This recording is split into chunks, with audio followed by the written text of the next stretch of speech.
Welcome to the Funeral Channel Network podcast. I am so glad you are joining us today for what is honestly going to be a fascinating, albeit slightly intense deep dive. I think intense is probably the right word. Yeah. Usually when we crack open these sources, the articles, the research papers, the expert guides, we're looking at things that are intellectually curious. Right. We've done deep dives on the history of coffee, the future of AI. Yeah. Things that you might talk about at a dinner party to sound smart. Right. Topics that are interesting, but they're usually kind of theoretical for the average person listening, a bit at arm's length. Exactly. But today, Hmm. today we are walking into a room that almost every single person listening will eventually have to enter. And it is a room that nobody, and I mean nobody, wants to be in. Mm. We are talking about the absolute pressure cooker of planning a funeral while navigating complex and often painful family dynamics. It is arguably one of the most complex psychological environments a human being can enter. I mean, think about it. We are talking about the intersection of high-stakes logistical planning, significant financial output, and the absolute rawest emotional vulnerability a person can experience. It's like a perfect storm of stress. It's the group project from hell, but with the highest emotional stakes imaginable. That is such a visceral way to put it. And we aren't just riffing here. We have a serious stack of research today, specifically focusing on excerpts from a really comprehensive guide titled Navigating Family Conflict During Funeral Planning. And we've also pulled in some supporting psychological literature on grief dynamics to kind of flesh it out. Right. And the mission today is crucial because, usually when we think of deaths, we have this movie montage in our heads. We think of weeping, hugging, unity. Everyone coming together in the rain to mourn. Yes, exactly. That's the image. And the research shows that is, well, it's statistically optimistic. Statistically optimistic. I love that. That's a very polite way of saying rare. It is rare. In fact, the source material makes a really bold claim right up front. Death doesn't bring families together. It exposes exactly how far apart they already were. Wow. It's an accelerant. It's like pouring gasoline on a flickering ember. So if there was a crack in the foundation of your relationship with your brother back in 1995, Right. the death of a parent in 2025 is going to turn that crack into a canyon. That's terrifying. But it brings us to the mission statement of this deep dive, because I think a lot of people go into funeral planning thinking, this is my chance to fix the family. Oh, absolutely. They see the tragedy as an opportunity. They think this shared grief will be the thing that finally heals the old wounds, that finally makes everyone see what's important. And that is the trap. That is the first and most dangerous mistake. If you take nothing else away from this hour, let it be this. Okay. The goal of funeral planning is not to heal 30 years of trauma. You cannot do that in 5 days. You just can't. It's an impossible task. Completely. The goal of the material we're looking at is to provide a survival guide. It's about getting through the logistical requirements, the casket, the service, the obituary, without permanently destroying the relationships of the living. So we are lowering the bar. We're going from healing the family tree to let's just not kill each other before Tuesday. Precisely. And that distinction is vital. It's everything. If you go in trying to fix the family, you will likely fail at planning the funeral. You won't fix the family either. You'll probably make it worse. But if you focus on just planning the funeral, you might just survive the family. We are looking for, as the source calls it, peaceful distance rather than happy unity. Peaceful distance. I like that. It feels achievable. Okay, let's unpack the context here. The source material refers to this environment as a pressure cooker. And I want to dig into that because I think we underestimate just how unique this environment is. You really do. Why is this different from, say, planning a wedding? A wedding is high stress, lots of family, lots of money. Why is a funeral so much more combustible? It comes down to 3 ingredients in this pot that, when you mix them, create an explosion. First, you have the obvious one, grief. Right. Second, you have history, decades of it. And third, and this is the one the source material emphasizes as the real killer, urgency. Okay, let's start with the urgency piece because I think that's what catches people completely off guard. It is the defining factor. It changes everything. Think about a wedding. If you get stressed, or if the budget gets tight, or if you get into a fight with your fiancé about the band, You can make a break. you can say, let's take a week off planning. You can push the date back 6 months. You have temporal flexibility. You have options. Right. You have breathing room. When someone dies, you have a body. That is a biological and legal reality. You can't put it on pause The clock starts immediately. immediately. And you have maybe 72 hours, sometimes less, depending on religious customs, to make about 100 irrevocable decisions. 100, wow. Burial or cremation. Open casket or closed. Which cemetery? Which day? Who speaks? What clothes do we bury them in? Who writes the obituary? The list just goes on and on. And you can't say, you know what, I'm really sad right now. Let's decide on the cemetery next month. No. The clock is ticking from the moment of death. And that urgency compresses the stress in a way that's unlike anything else. You are being forced to make executive decisions at 100 miles per hour. While running on no sleep, probably eating nothing but, I don't know, donated casserole. Exactly. Which brings us to the second ingredient, grief. But we need to look at grief not just as sadness, but as a cognitive impairment. A cognitive impairment, that sounds serious. It is. The expert analysis in our sources suggests that grief literally strips away your emotional defenses. It strips away your executive function. The part of your brain that makes rational decisions and regulates emotions is, well, it's offline. So your buffer is gone. Completely gone. Think about your annoying cousin or your critical aunt. Usually at Thanksgiving, if they make a rude comment about your job or your parenting, You roll your eyes. you have a mental buffer, right? You think, okay, that's just Aunt Linda being Aunt Linda. You drink your wine and you move on. You have the emotional bandwidth to ignore it or deflect it. But when you are grieving, that bandwidth is zero. It's less than zero. You are raw nerves. You are walking around with no skin. So that same comment from Aunt Linda doesn't just annoy you, it devastates you. Or it enrages you. The tolerance floor just drops out completely. So you have this impossible deadline, no emotional shield. And then you add the third ingredient, history. You aren't just planning an event with strangers or colleagues. You are planning it with people who know exactly how to push your buttons. Because they install the button. They installed the buttons. That is the perfect way to describe it. You are navigating this minefield with the very people who built the minefield with you. They know every trigger, every insecurity, every old wound. So we have high urgency, zero emotional defense, and deep historical triggers. That explains the explosion.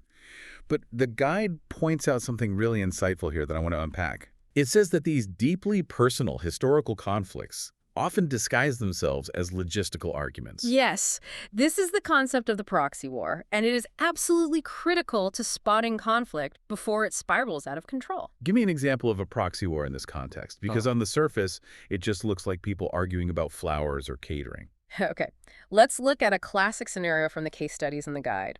Let's say two sisters are arguing about the post-funeral reception. Okay. One wants to serve simple ham sandwiches, very low-key, very easy. The other wants a full catered hot meal with turkey and all the sides. Yeah. And they are screaming at each other in the kitchen. And to an outsider, it looks like they are arguing about lunch meat, which sounds absurd. It sounds totally absurd. It's just ham. Why are you crying? But they aren't discussing catering. They're not talking about food at all. So what are they talking about? The sister who wants the simple ham sandwiches is actually saying, I am overwhelmed. I cannot handle one more task. I need this to be simple so I don't collapse. She is arguing for survival. Wow. Okay, and the sister who wants the full turkey dinner. She is saying, Mom deserves the best. If we do sandwiches, it looks like we don't care. It's cheap. I am the one who honors Mom properly. You always try to cut corners. She is arguing for validation and respect. Wow. So the ham represents safety and the turkey represents love. Exactly. And here's the problem. You cannot solve a conflict about safety versus love by looking at a catering price list. It's impossible. That's why these arguments go in circles. They go in circles forever because they are arguing about the wrong thing. They're talking past each other. It's like the logistics, the flowers, the music, the food. They become the battlefield where they try to finally resolve their childhood roles. That is exactly it. The caretaker versus the perceived slacker, the responsible one versus the free spirit. And if you don't realize that, you will try to solve the problem with logic. You'll say, well, look, the turkey is only $200 more, and you'll be completely confused why your sister is still screaming. She's not screaming about the $200. She's screaming because she feels unheard and overwhelmed and judged, just like she did when she was 12 years old. This leads us perfectly into the next section of our outline, which is the anatomy of conflict. There's this great line in the source that you mentioned earlier, and I want to come back to it. Okay. Death does not create conflict. It exposes it. That is the foundational concept for this entire discussion. We like to think that the stress of the funeral is making everyone crazy, But usually, the cracks were already in the foundation. They've been there for years. For decades sometimes. Hmm. The earthquake of the death just exposed where all the structural weaknesses were. Okay, so let's break down the amplifiers mentioned in the text. We touched on emotional vulnerability and the time pressure, but there are a few others that are more structural. Yes. Let's talk about unequal roles or authority and fear of exclusion. Those two go hand in hand. They're deeply connected. In a family system, usually things are somewhat fluid, power shifts, roles are informal. Right, it's unspoken. But when a death occurs, suddenly there are legal realities. Someone is the executor. Someone has the power of attorney. Someone has to sign the check. And that formalizes the hierarchy in a way that can be really, really triggering. Incredibly triggering.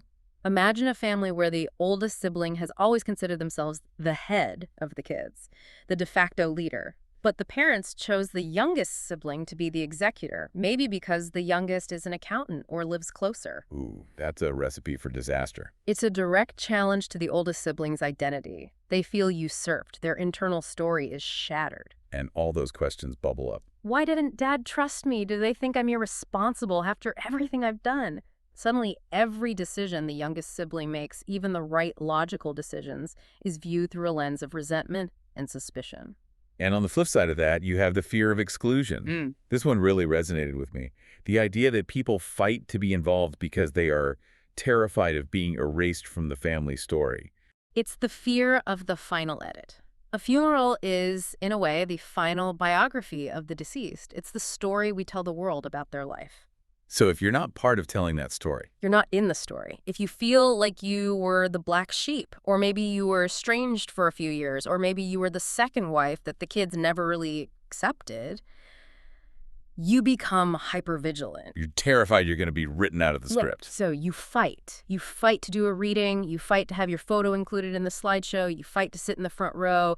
You are screaming non-verbally, "I was here. My relationship mattered. Don't write me out of the history." So when the estranged brother demands to give a eulogy, it's not just him trying to get attention. It's not just ego. It's often an existential panic. He's trying to cement his place in the family record before the concrete sets. And if you can understand that, you can deal with it differently. Right? Absolutely. You can see it as fear, not just arrogance. And that changes how you might respond. This brings us to what I think is one of the most fascinating and, like I said, terrifying concepts in the source material, the sibling time machine, or as the text calls it, grief-driven reactivity. The sibling time machine is a phenomenon almost everyone has felt. You walk into your parents' house for a holiday, and suddenly you are 16 again. Oh, 100%. Your voice changes, your posture changes. You find yourself having the same argument you had in high school. Exactly. But when a parent dies, this goes into overdrive. The source outlines these specific archetypes that tend to reemerge with a vengeance. I feel like I know these people. I might be one of these people. Let's run through them. Okay, first you have the caretaker. This is usually the sibling who immediately starts making lists, organizing the food, calling the funeral home. They go into hyper-functioning mode. Right, they're the project manager. They repress their own grief to handle the situation. Yes, and they often become a martyr in the process. They are doing everything, but they are secretly building up massive resentment because nobody is helping as much as I am. And they're probably snapping at everyone else for being lazy or not caring enough. Exactly, which is a direct attack on the next archetype, the rebel or the scapegoat.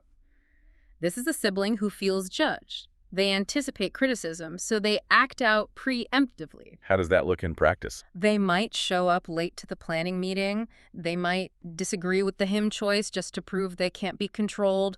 They are protecting their autonomy by pushing back against everything. Their mantra is, you can't tell me what to do anymore. Right. Then there is the peacemaker. This is the one running between rooms, trying to translate and smooth things over. She didn't mean it like that. Please, let's just get along for Mom. Exactly. They are so terrified of conflict that they will agree to anything, even bad ideas, just to keep the volume down. They completely sacrifice their own needs and opinions to keep the boat steady. And finally, The outsider. This is the one who withdraws. They might sit in the corner on their phone. They might just disappear for hours at a time. To everyone else, it looks like they don't care. but that's not what's happening internally. Usually not. They are just so overwhelmed by the emotion and the conflict that they shut down. It's a classic freeze response. The problem is these roles lock together like puzzle pieces from hell. The caretaker judges the outsider for being lazy. The rebel attacks the caretaker for being bossy. The peacemaker gets exhausted trying to bridge the ever-widening gap. It's a scripted play you've all been performing since 1985.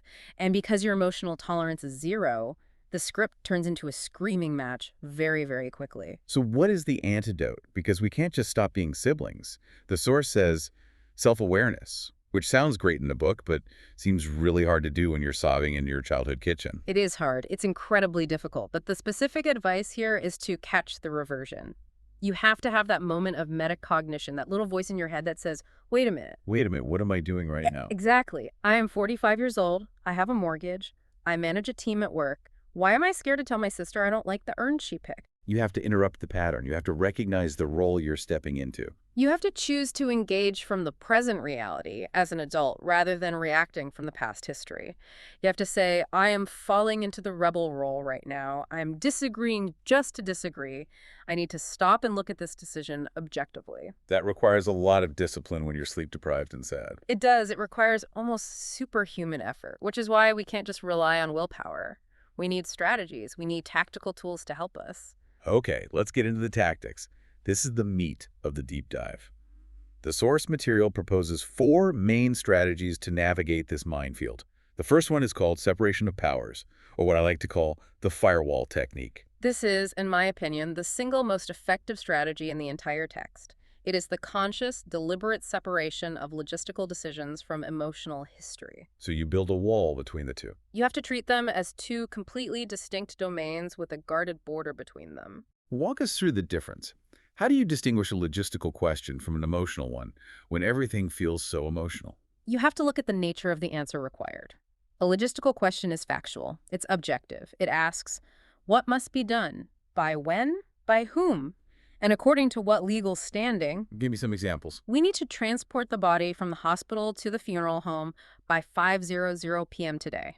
That's a fact. The obituary costs $200 per inch in the local paper. That's a constraint. The cemetery closes at sunset. These are facts. They have no feelings. Okay, and the emotional question. That asks about the past and the heart. It's subjective. Who felt hurt? Who was excluded from the will reading 20 years ago? Who feels unheard right now? Who is the favorite child? The problem, I assume, is when you try to answer the second group of questions while you're trying to solve the first group. That's the whole game. If you are trying to resolve who felt hurt while you are trying to select a casket, you will reach a stalemate. You'll be there for hours. You can't solve a feeling with a logistical purchase. Never. The trap is attempting to answer emotional questions with logistical solutions. It does not work. So practically speaking, how does a family do this? No. Do they literally say, okay, stop, that sounds like an emotional issue for later? Essentially, yes, but you have to do it carefully, with a bit of finesse. The solution is to postpone the emotional reckoning. You adopt a mantra. The source suggests a few, but the best one is, we are focusing on arrangements today. Okay, let's role play this so listeners can really hear the tone. Mm. I'll be the angry sibling. I'm mad that you haven't been around to help take care of Mom for the last 5 years, and now you show up and want to have a say in the venue. A classic scenario, okay? I don't even know why you have an opinion on the venue, honestly. You haven't been in this town for 3 years. You don't know his friends. You don't know what he would have wanted. I was here every single day washing his sheets. Okay, that is a heavy emotional attack. It's a valid feeling, but it's an attack. If I respond emotionally, we fight. So I have to firewall it. I would say something like, I hear you. I know there is a lot of pain about me being away, and I know you carried the heavy lifting. I want to talk about that. I really do. But right now, the funeral home needs the address for the invite by noon. Can we just agree on the location for the sake of the invite? And I promise we will talk about the rest later. Oof. Okay. That effectively shuts me down. Yeah. But I have to be honest, it also stings a little. It feels dismissive. It is a little dismissive. It has to be. That is the triage aspect of this. In an emergency room, you treat the gunshot wound before the broken arm. I am not saying your feelings don't matter. I'm saying the deadline matters more right this second. That's containment. It's containment.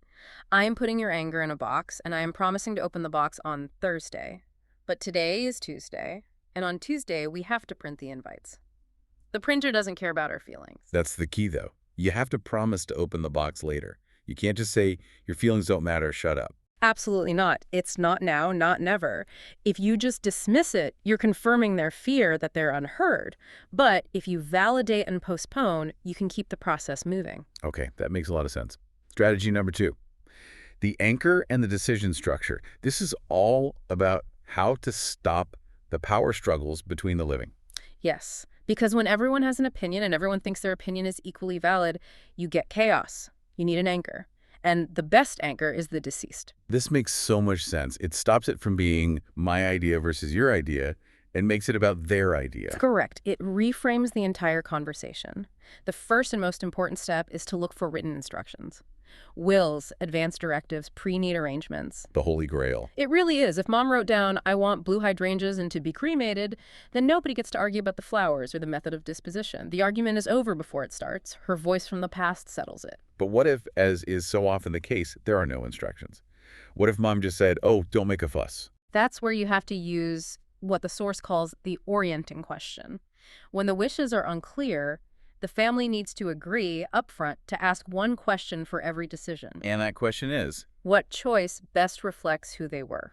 I love that. It immediately shifts the focus. It decenters the ego of the living. It moves it from a subjective preference to an objective interpretation. So instead of saying, I want a big religious service because I am religious, Or I want a casual party at a bar because I hate stuffy funerals. you ask, what fits mom?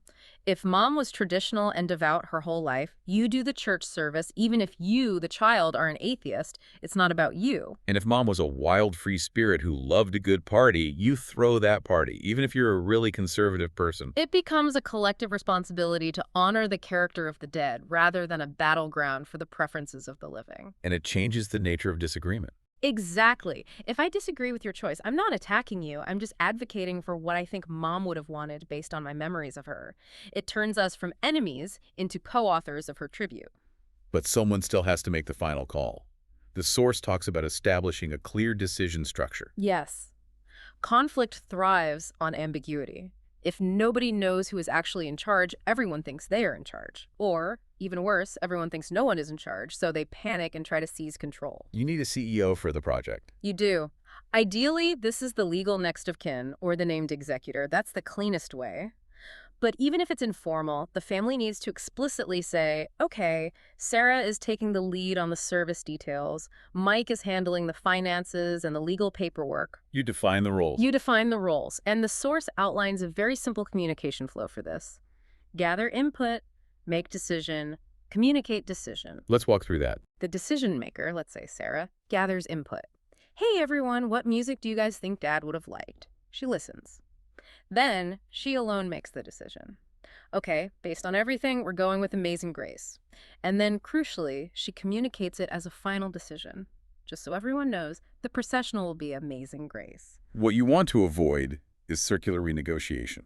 The death spiral of decision-making. You don't want to decide on Monday and then re-argue it on Tuesday because someone had a bad dream, and then change it back on Wednesday because an aunt called with an opinion. Clarity prevents chaos. It doesn't eliminate disagreement. People might still be mad that you picked Amazing Grace, but it protects the timeline and keeps things from grinding to a halt. Moving on to strategy 3, the tactical toolkit. This covers the specifics of language and boundaries. I want to talk about what the source calls symbolic battlegrounds. Yes, these are the minefields. You need to know where they are so you don't accidentally step on one. The text identifies 3 big ones. Which are? Burial location, service style, and guest lists. Okay, let's break those down. Why burial location? What does that symbolize? Burial location represents belonging and ownership. Who did the deceased belong to? Who gets to claim them? I can see this being huge in blended families. It's extremely common. The classic example is the second wife wants him buried near her home in Florida, where they lived for the last 10 years. The adult children from the first marriage want him buried in the family plot in Ohio next to their mother. Oof. That is a war over ownership. It's he is ours versus he is yours. Precisely. The wife is saying, he is my husband, he belongs with me. The kids are saying, he is our father and part of our lineage, he belongs with us. There's no easy answer there. Okay, what about service style? Service style reflects identity validation. As we mentioned, the religious versus secular debate is a big one, but also formal versus casual. It's a fight over who was this person really? Are we celebrating Dr. Jones, the respected scholar, or Bob, the guy who loved fishing? Exactly. The service style defines the public memory, the final narrative. And everyone wants their version of the person to be the one that's validated. And the guest list. That's about inclusion versus exclusion. Who gets to come? Is the estranged cousin who stole money invited? Is the ex-spouse invited? The guest list is where families draw the circle of us and them. So inviting someone validates them. If you invite the estranged cousin, you are implicitly validating their membership in the family. If you ban them, you are publicly cutting them off. It's a very powerful statement. So the strategy here is to name the symbolism, to call it out. Yes, gently and without judgment.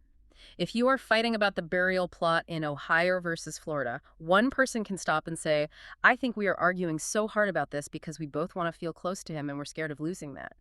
Just saying that can diffuse the tension. It acknowledges the emotional reality underneath the logistical fight. It brings the subtext into the text. That leads into neutral language. The source gives some great bad phrasing versus good phrasing examples. I think these are super helpful because when we are stressed, we all default to you statements. And you statements are accusations. They attack the person's character and immediately put them on the defensive. Okay, let's do another quick role play. Yeah. Bad phrasing. You always try to control everything. You're just pushing your own agenda and you don't care what anyone else thinks. That invites a defensive counterattack. Now, the conversation isn't about the decision. It's about me having to defend my character. We're off track. Okay, so how do I fix that using neutral language? You focus on the task and the external constraint. You use we instead of you. So you might say, we need to finalize this decision today to meet the printer's deadline. Let's look at what Mom shared previously about this to guide us. It takes the you out of it. It's not your fault, it's the printer's fault. You redirect attention away from personal accusation and toward collaborative problem solving. It's not about you being bossy. It's about the deadline. You blame the deadline. The deadline is the bad guy. Okay, another one. This one is brutal. Bad phrasing. This isn't what Dad would have wanted. You're disrespecting his memory. Ouch. That's a heavy guilt trip. It's a moral attack. It positions the speaker as the sole interpreter of the dead. It says, I know Dad's soul and you don't. How do you counter that with good phrasing? You appeal to shared evidence, not moral superiority. You say, let's look at the written instructions he left, or let's try to recall the conversation we all had last Christmas about this. You bring it back to facts, not feelings or interpretations. It seems like a lot of this is about taking the I and the you out of the sentences and replacing them with we and the task. Precisely. It's depersonalization. It's about the project, not the people. Let's talk about boundaries. The expert note here that I found really useful is that boundaries are stabilizers, not punishments. I think that's a huge reframe. Many people feel guilty setting boundaries during grief. They feel like they should be available 24/7 to their family.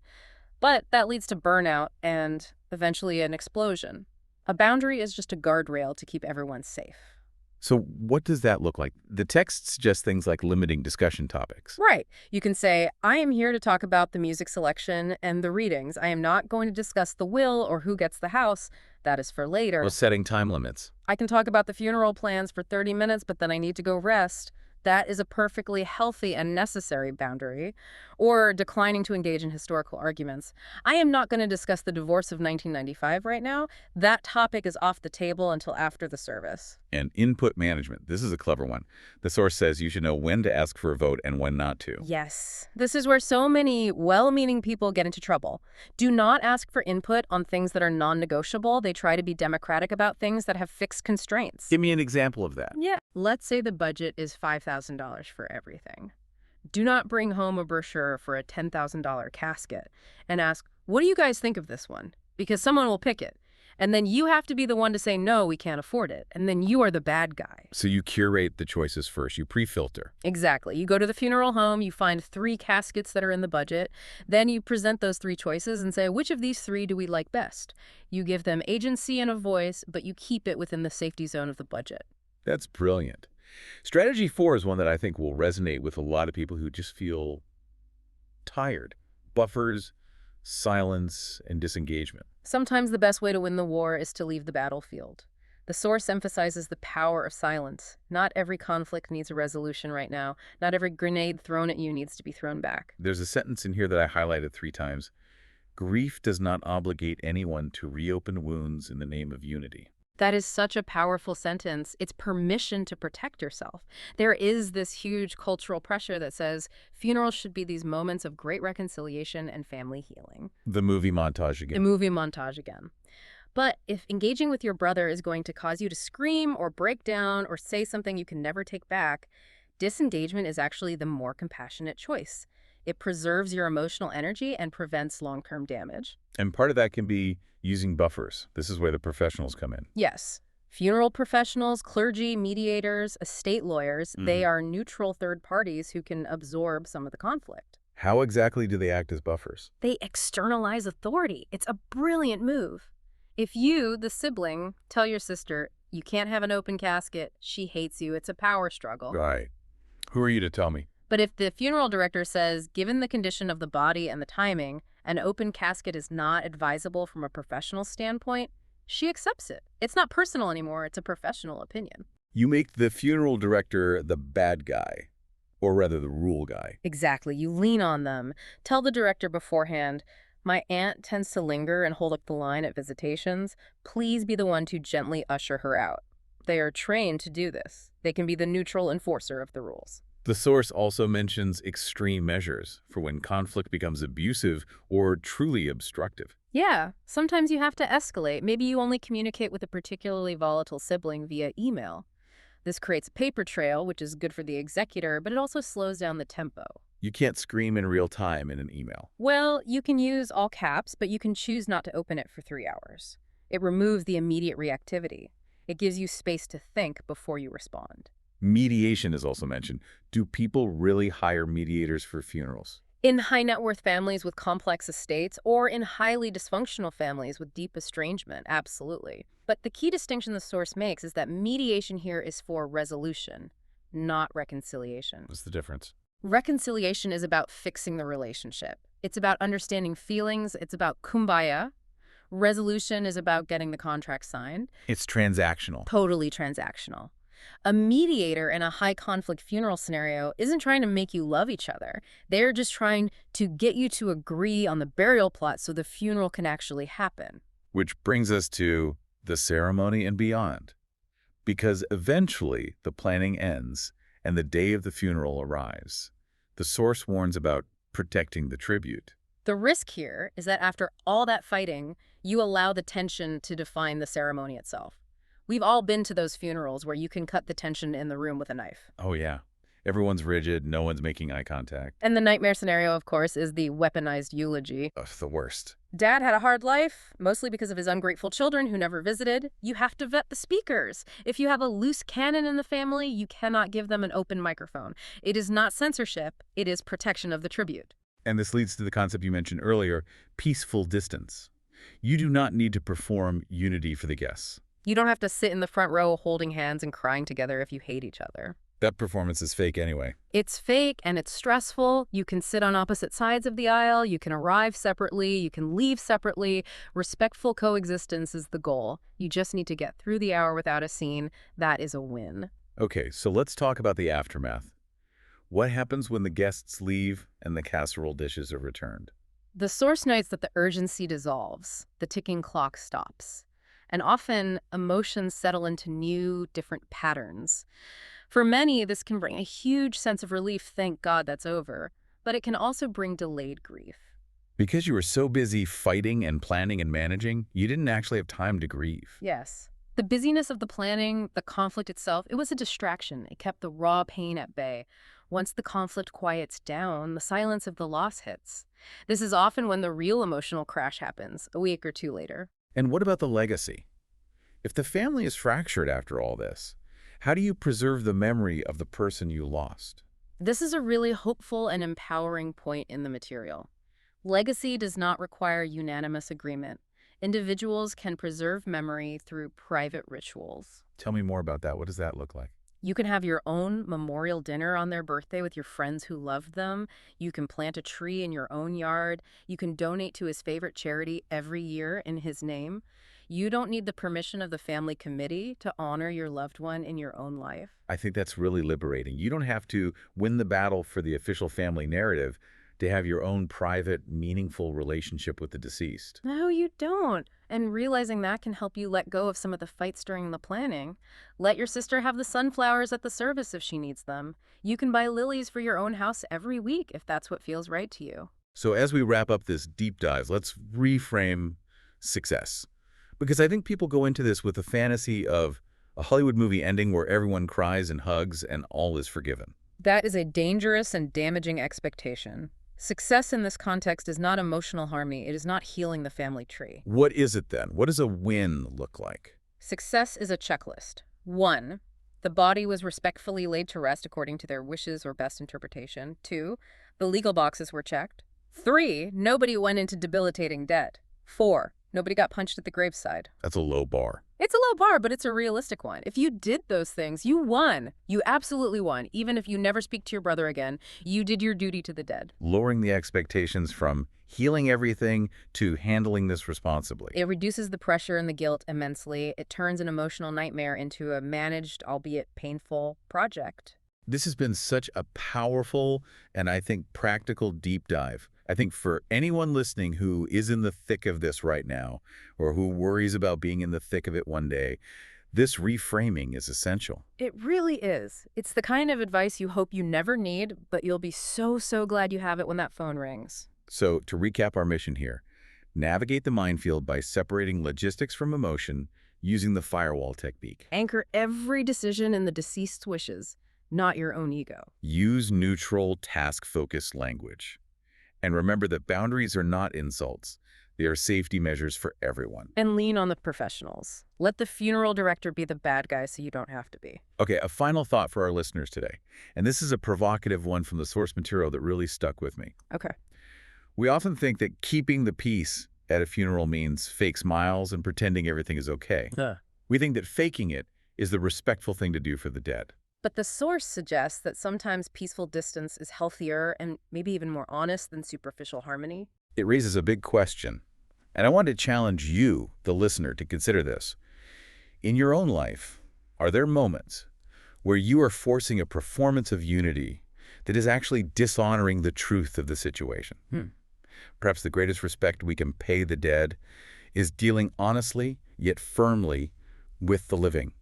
Maybe the most respectful thing you could do is stand on the other side of the room, keep your mouth shut, and let the moment be about the person who is gone, rather than the conflict that remains. That is a profound way to look at it. Stewardship over showmanship. Exactly. Thank you so much for joining us on this deep dive. It's a heavy topic, but a really important one. We'll see you next time. Take care.